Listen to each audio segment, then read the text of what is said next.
In the previous lesson, we talked about CSS at a high level, and then we discussed the various CSS selectors at length. Now we're going to begin the process of examining the CSS properties that can be set, focusing first on font and text related CSS properties and then moving on from there in subsequent lessons. Now, for the next 4 videos, I did a little experiment.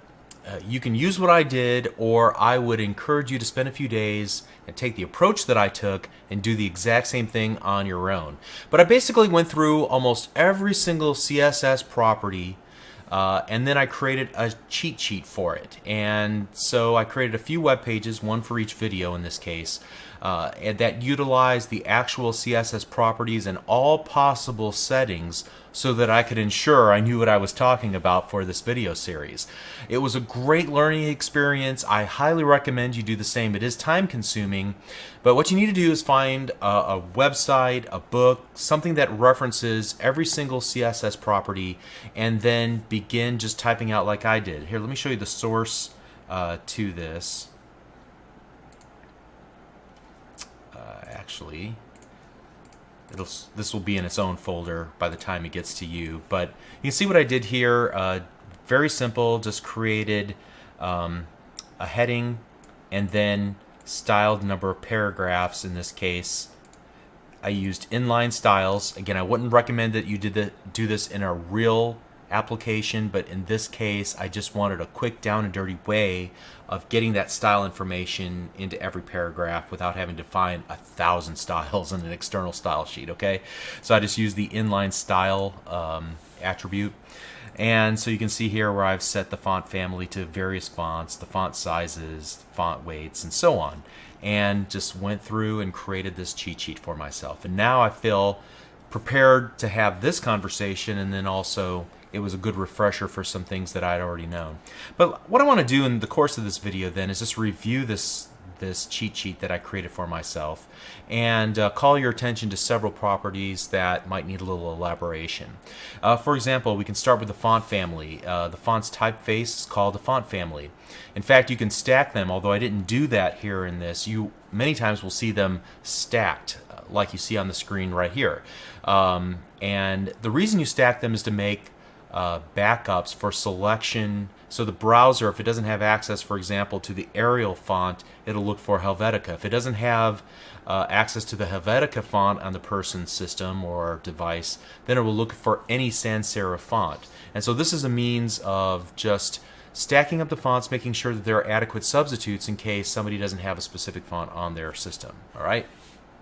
Moving on, I think one of the most confusing things about working with cascading style sheets is how many different ways you can define sizes of things like fonts and text related sizes, as we'll see a little bit in a moment. There are basically 4 ways to define sizes. The first is a point, and a point is traditionally used in print media. 1 point is exactly 1/72 of an inch. They are fixed in size. They cannot be scaled. The problem with the point is that it's really dependent on the resolution of the computer screen, not the actual size that's rendered on the monitor. In other words, I could be running at a small 13-inch screen at 1280 by 720 resolution, or a very large screen at 1280 by 720, and neither of these will be one point won't be 1/72 of an actual inch. So points are generally considered a bad idea in web design, especially since they don't scale upward or downward to fit the given device that they're displayed on. Then there's pixels, or px, like we've used a couple times up to now. And pixels are another fixed size unit used for screen media. A pixel is supposed to be equal to 1 dot on the computer screen, a single pixel of the screen. However, here again, pixels don't take into consideration the screen resolution, so they're not really a reliable measure. Furthermore, again, they're fixed, so they don't scale upward or downward to fit the given device that they're displayed on. Then you have EMS, EMS, or EM, a scalable unit that's used in web document media. And M is equal to the current font size set by the browser. So if the font size of the current web document is 12 points, then 1 EM is equal to 12 points. 2 EMs would be 24 points, and so on. It kind of works like percentages. If you want a 20% larger font than what the default document has defined as the normal font, then you would use 1.2 EM, all right? And then there's percentages, and this is a lot like EMs, except it's expressed in actual percentages, not decimals. So 100% is equal to 12 points, 200% is 24 points, and so on. Now there's a couple of great articles out on the internet. Let me copy one and put it here. So I really enjoyed this article. I think that it does a really good job of explaining what I just said in a little more detail with some obvious examples here and some good upsides and downsides. As some people note in the comments, this article is a couple of years old now, and perhaps some of these things, it was written in 2008. So some of these things may have changed as styles and browsers have been updated. So keep that in consideration, but I haven't found a better source than this, quite honestly. And there are endless debates on the internet on which way is the best way and why, and I'm not sure what to tell you, quite honestly. As of now, the most popular way seems to be to define sizes in a relative manner using ems or percentages. But some people swear by pixels for fixed sizes because they don't want to relinquish the size of the font to the user and when they change the sizes in the browser, but the people are going to do that anyway, quite frankly. So to add to the confusion, there are relative name sizes and named weights and so on. So if you take a look here, we have not only the font size expressed in ems, percentages, and pixels, but also there's a number of name sizes like smaller, small, which look about the same on Internet Explorer, medium, large, larger, which look about the same, extra large, and XX large. Okay, so again, another relative way of defining sizes. As I've recommended several times up to now, pick a style and stick with it, unless you have a reason not to. Next up are font weights, and you can see that there are named weights as well as font weights from 100 to 900, with 900 being the thickest. I think, again, it depends on the font that's available to the computer, how it's able to render its thickness, so keep that in mind. As we kind of scroll down, font style is pretty obvious. Font variant, we've already used the small caps variant.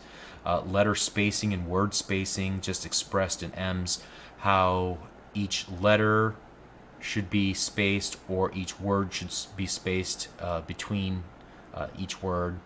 Line height, I've demonstrated two styles, with a normal and with I think a 2 EM, where there's a bunch of space in between each line.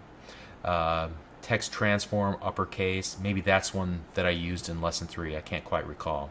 Text alignment, vertical line, and vertical line has to do with the text that it's butted up next to. So in this case, I have some very large text, and then the text next to it will be aligned relative to its neighbor. So in this case, vertical align top puts it at this top section of the serif font, whereas a super, you can see vertical align super puts it at the top line of the capital letter, not the lowercase, I guess, imaginary line for the serifs. Again, the same would be true for subs and bottoms, baselines, and so on. So that's a good reference to see exactly what to expect whenever you're working with the vertical alignment. Text indent in terms of pixels, how much from the left-hand side should be indented.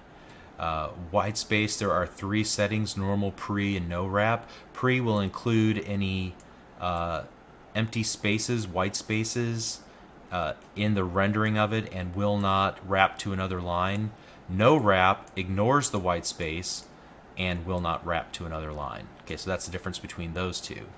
And then finally, there's text decoration. We've already used underline, overline, and line through in the previous lesson, just to demonstrate some selectors and to call out attention to some of the selectors that we've created. All right, so it's as simple as that. What remains in the rest of the series of videos is pretty much a similar format to what we've done here. Just a review of the types of properties that can be set and the properties that they can be set to, calling your attention to ones that need a little more explanation. So we'll pick it back up in the next lesson. We'll see you there. Thank you.